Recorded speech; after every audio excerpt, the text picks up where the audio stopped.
on our kitchen floor. Get up and finish the dishes. I'm tired of your constant attention seeking. My name is Emma, and at 16, I've been living with unexplained pain and symptoms for nearly 3 years. Every time I tried to tell my parents something was wrong, they dismissed it as teenage dramatics or attempts to get out of responsibilities. Mom, please, I whispered, clutching my side. It really hurts this time. Something's wrong. Something's always wrong with you, she snapped, finally glancing up. Your father and I have real problems to deal with. We can't keep indulging your imagination. I somehow managed to pull myself up, using the counter for support. The room was spinning, but I knew better than to mention that. Last time I complained about dizziness, they grounded me for making up stories to skip school. My father walked in, his face hardening at the sight of me leaning against the counter. Emma, enough. Your mother and I are hosting the neighborhood association meeting tonight. I won't have you embarrassing us with another one of your episodes. Episodes, that's what they called the times I collapsed at home, or when they found me crying in my room from pain so severe I couldn't stand up straight. Everything was an episode or an act or attention-seeking behavior. I think I need to see a doctor, I said quietly, knowing what the response would be. We've been through this, my father's voice turned cold. There's nothing wrong with you that better discipline wouldn't fix. Now finish those dishes and go to your room. I don't want to see any of your dramatic performances during the meeting. I nodded, fighting back tears. Crying would only make things worse. They'd take away my phone again, cut off my internet access, anything to teach me a lesson about manipulating them with tears. That night, lying in my bed, I could hear their voices floating up from downstairs. The neighborhood association meeting was in full swing, and my mother was doing her best impression of the perfect hostess. Emma's doing so well in school, I heard her tell someone, her voice carrying through the heating vent. Though she can be a bit emotional sometimes. You know how teenage girls are.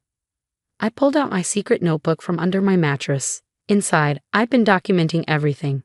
Every symptom, every dismissal, every time they'd refused to take me to a doctor. The pages were filled with dates, times, and descriptions of pain so severe it made me see spots. My phone buzzed softly, a text from Ms. Martinez, my school counselor. She was the only one who seemed to believe something was really wrong. How are you feeling? Did you tell them about what happened in PE today? I collapsed during volleyball practice, the pain in my side so intense I couldn't breathe. The coach had wanted to call an ambulance, but I begged her not to. My parents would never forgive me for making a scene at school. They didn't believe me, I texted back. Said I'm being dramatic again. Emma, this has gone on long enough, she replied. I have a friend who's a pediatrician. She can see you tomorrow during your free period. I'll pick you up myself. My hands shook as I read her message. A real doctor, someone who might actually listen. They'll never allow it, I wrote back. They don't need to know. You're 16. In our state, you can seek medical care without parental consent if a school official accompanies you. I've already checked. I stared at her message, hope and fear battling in my chest. If my parents found out. Another wave of pain hit, so sharp it made me gasp. Through the vent, I could hear my mother laughing at someone's joke, playing her role of the perfect parent in her perfect house with her perfect family. Okay, I texted Ms. Martinez, tomorrow. As I lay there, clutching my notebook and trying to breathe through the pain, I had no idea that tomorrow would change everything. That one doctor's appointment would expose years of medical neglect and tear down my parents' carefully constructed facade. I just knew that for the first time in 3 years, someone was finally going to listen. The next day, Ms. Martinez's blue Honda pulled up 2 blocks from my house, exactly as planned. I told my parents I had early morning study group. Another lie to add to my notebook, but this one felt different. This one might actually save me. You're very pale, she said as I slid into the passenger seat. How bad is the pain today? 7 out of 10, I replied, using the scale I'd read about online. But I'm used to it. Her hands tightened on the steering wheel. You shouldn't have to be used to it, Emma. Dr. Sarah Chen's office was nothing like I'd imagined. Instead of the cold, clinical environment I'd expected, her private practice was warm and welcoming. Soft music played in the background, and the walls were painted in calming blues and greens. Emma, Dr. Chen said, extending her hand. She was younger than I expected, with kind eyes and a gentle smile. Maria told me a little about your situation. Why don't you tell me what's been going on? For a moment, I froze. Years of being dismissed and ridiculed had made it hard to trust, hard to believe anyone would actually listen. But something in her expression made me pull out my notebook. I've been keeping track, I said softly, handing it to her.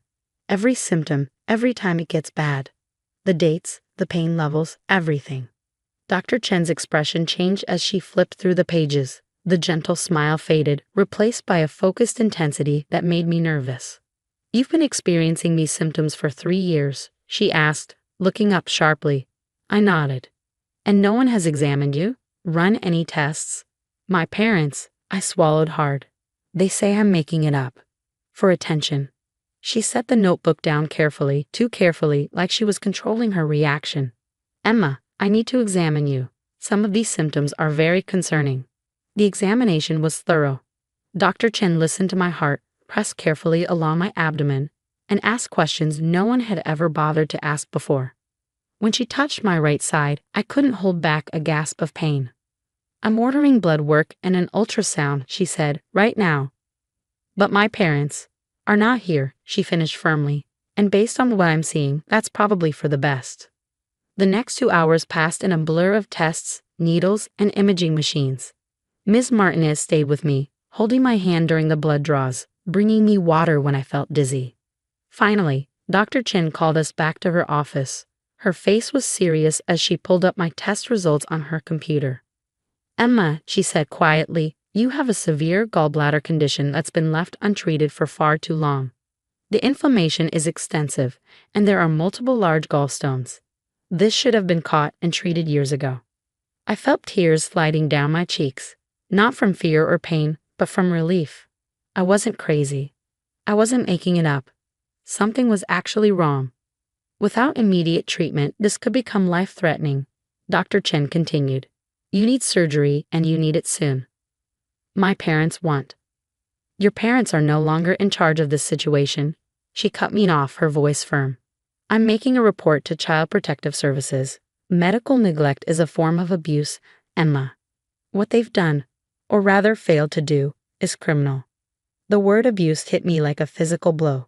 I'd never thought of it that way. Hadn't allowed myself to think of it that way. They'll be so angry, I whispered. Let them be, Ms. Martinez said, squeezing my hand. You're not facing this alone anymore. Dr. Chen picked up her phone. I'm calling CPS now, and then we're admitting you to the hospital. Your gallbladder needs to come out before it ruptures. As she dialed, I sat there feeling strangely light, despite the fear and uncertainty swirling in my chest. For the first time in years, I didn't have to pretend the pain wasn't real. Didn't have to silence myself to keep the peace. One more thing, Dr. Chen said, covering the phone's mouthpiece. Those detailed notes you kept, they're going to be crucial evidence. You weren't just documenting your symptoms, Emma. You were building a case without even knowing it.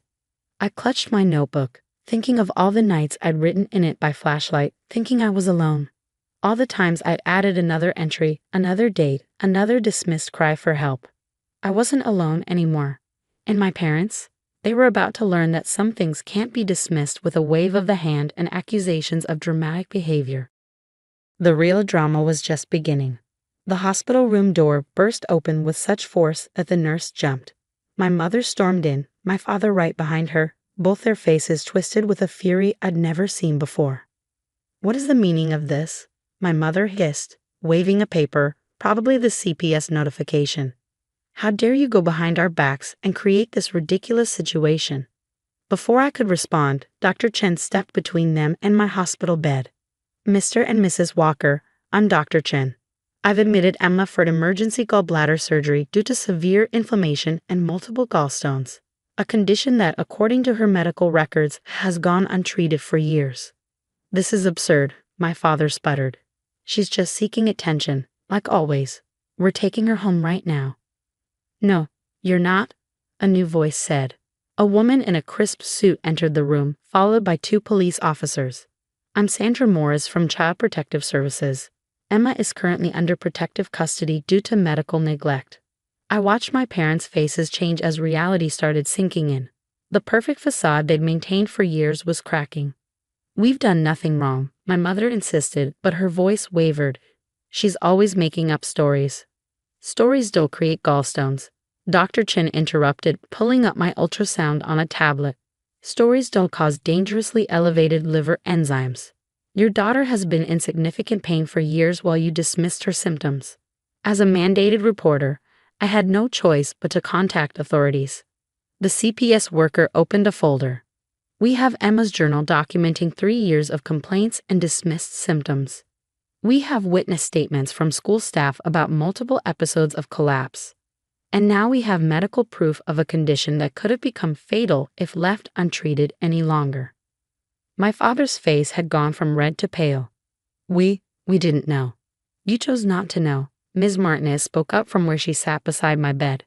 Emma begged for medical attention repeatedly. You chose to ignore her. The police officer stepped forward. Mr. and Mrs. Walker, we need you to come with us to answer some questions. But we're her parents, my mother protested. We have rights. And Emma has the right to proper medical care, Sandra replied firmly. Rights you've denied her for years.